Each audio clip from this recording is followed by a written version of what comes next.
नालंदा राजगीर नीतीश जी का गृह जिला है और दूसरे जिलों के मुकाबले यहाँ पर विकास निश्चित तौर पर ज़्यादा हुआ है। सड़क बिजली की स्थिति दूसरे जिलों के मुकाबले नालंदा में बेहतर है, लेकिन शिक्षा, रोजगार और भ्रष्टाचार ये जो बिहार की मूल समस्या है, शिक्षा की स्थिति नालंदा में भी उतनी ही बुरी है जितनी दूसरे जिलों में है। यहाँ पर लोगों के लिए बेरोजगारी, पलायन इतना ही बड़ा मुद्दा है जितना मधुबनी, सुपौल में है, और भ्रष्टाचार भी नालंदा में उतना ही है जितना दूसरे जिलों में है।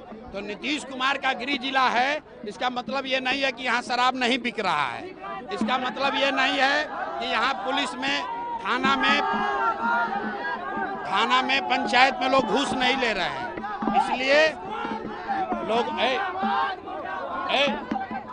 इसलिए लोगों ने ये तय किया है और नीतीश कुमार को 20 वर्ष अवसर मिला है, उनसे जो बन पड़ा वो किए। अब जो नीतीश कुमार हैं वो शारीरिक मानसिक तौर पर थके हुए नीतीश कुमार हैं। अब नालंदा की जनता को दिख रहा है कि अगर इसके आगे की तरक्की चाहिए तो आपको जन सुराज चाहिए, नई व्यवस्था चाहिए, वो व्यवस्था चाहिए जिसमें सड़क बिजली से आगे लोगों के बच्चों के पढ़ाई और रोजगार की गारंटी हो। इसलिए लोगों को जन सुराज चाहिए।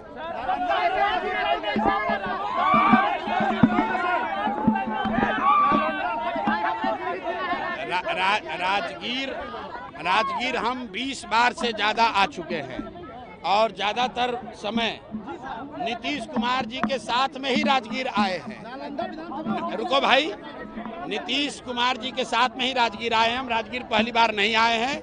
ये बिहार के गौरव की भूमि है। बिहार का जब सबसे गौरवशाली इतिहास था तब नालंदा की बात होती थी। तो जन सुराज का सपना है कि बिहार को फिर से ज्ञान की भूमि बनाई जाए और उस ज्ञान की भूमि बनाने की परिकल्पना में नालंदा की भूमिका सबसे बड़ी है। इसलिए यहाँ आकर लोगों से आह्वान किया है कि अब सड़क, बिजली, पानी से ऊपर उठकर बच्चों के पढ़ाई और रोजगार के लिए आप वोट कीजिए, नई व्यवस्था बनाइए और किसी भी हालत में लालटेन को वापस जलने मत दीजिए।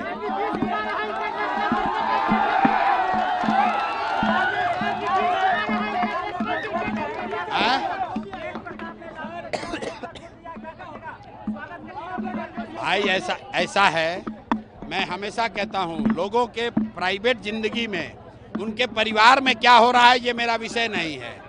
लालू जी के परिवार के सदस्यों में एक मद्दा हो या झगड़ा हो, उससे हम लोग को कोई मतलब नहीं है।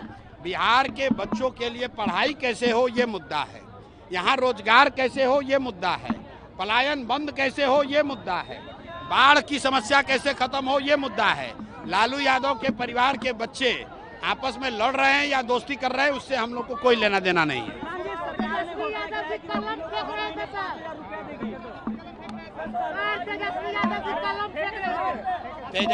तेजस्वी यादव कलम फेंक रहे थे तो ये दिखाता है कि इनका चरित्र क्या है। मैं हमेशा कहता हूं कि शेर बूढ़ा भी हो जाएगा तो वो घास नहीं खाएगा, मांस ही खाएगा। तो ये राजद का जो कैरेक्टर है, ये कट्टा वाला पार्टी है, ये अपहरण, रंगदारी, गुंडागर्दी वाली पार्टी है। हम लोग बिहार के बच्चे, युवा पेपर को, कलम को हम लोग सरस्वती मानते हैं, उसकी पूजा करते हैं। ये आदमी खड़ा होकर माँ सरस्वती का स्वरूप कलम को फेंक रहा है हवा में। इस बार जनता इनको सबक सिखाएगी। इसीलिए 9वां फेल है और आगे कभी 10वां बन नहीं पाएंगे।